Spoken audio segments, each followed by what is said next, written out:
Alright guys, kind of an off-topic video here. I actually did a video next to my solar panels, and the first video clip, for whatever reason, it just like corrupted really fast. So anyway, this is going to be my intro for that, and then I've got others that I've tied together, so it should work pretty good.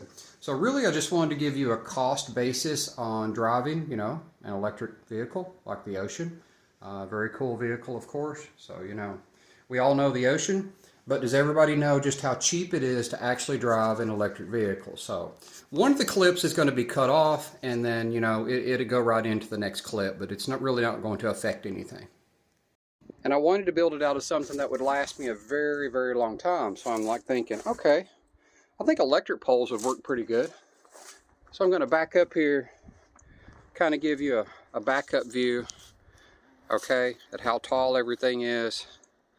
Stuff like that. It's actually very big. You can see in under it there pretty good, and under this little one. Okay, so walking back here, I think the back view in some ways is much neater than the front view. But just to give you an idea of what I did here, I did all of these the same way. I used N-phase inverters. And basically, if you don't understand how this works, the solar panels, they produce what's called DC, direct current. And inside the house, we all use AC, so it has to be converted over to AC. So that's what these little inverters do. They convert the DC from this into AC, and then you can see that I just tie these panels together. They go into that box. That box comes over here to this box, this junction box, of course. Tied those together.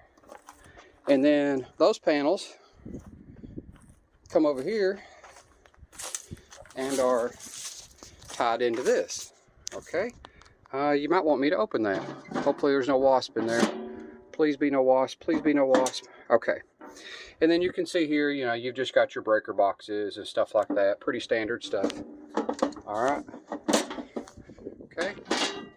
And then over here, this box, I'm not going to open that one, but that one's to monitor it. It's got the Envoy system in it, so I can monitor what my solar panels are doing. So the reason I'm showing you this, though, is everything has improved. Since I did this back in 2012, oh my gosh, grounding this thing was a beast. All of these grounding lugs, they had to be tied together.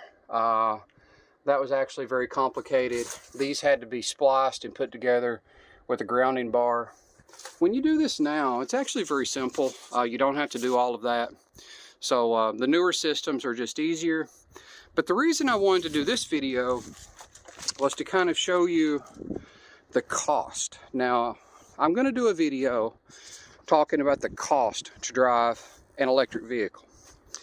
And for my cost, you know, of course, my cost is nothing. You know, I literally drive from, you know, sun power. Okay, so that all gets put into cables, goes down through there and ties in down there. I'll actually drive down there and show you how that ties in. So those are my 3 arrays, 46 panels, 2012. I've had 2 inverters go bad during that time. When an inverter goes bad, that's just one panel that goes down. It'll tell you that it went down, and, you know, problem solved. You just replace it. I replaced those. I did all of this myself, of course, so no big deal.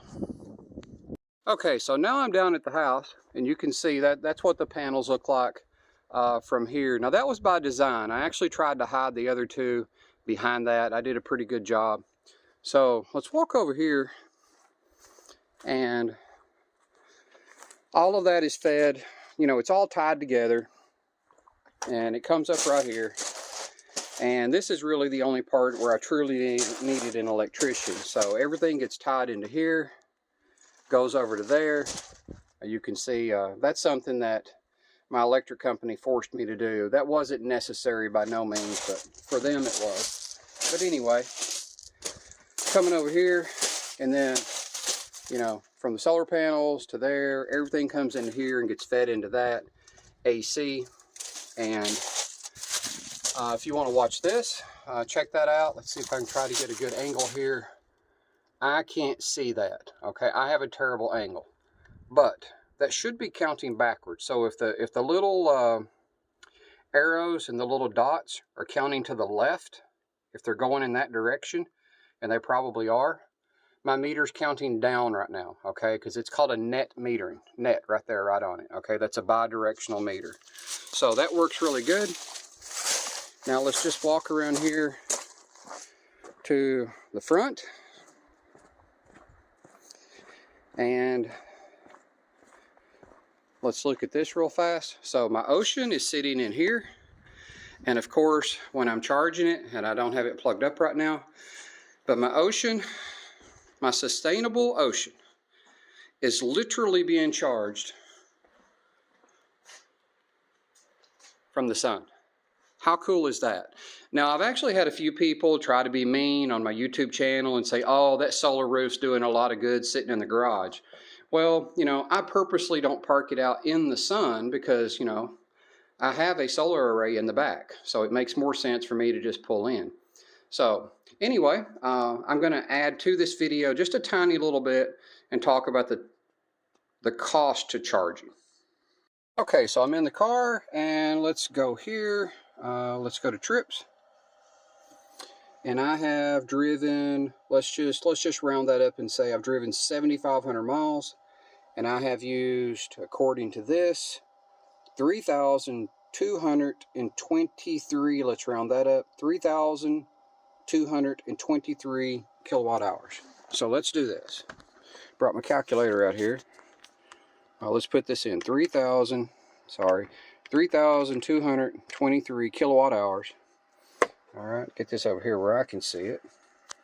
Now, the average cost of electricity in Kentucky is between 9 cents to 13 cents per kilowatt hour. I live in an area where it's actually 10 cents per kilowatt hour. So let's multiply this by 0.10. So, my cost to drive 7,500 miles, if I were paying for the fuel, okay, would have been $322.30.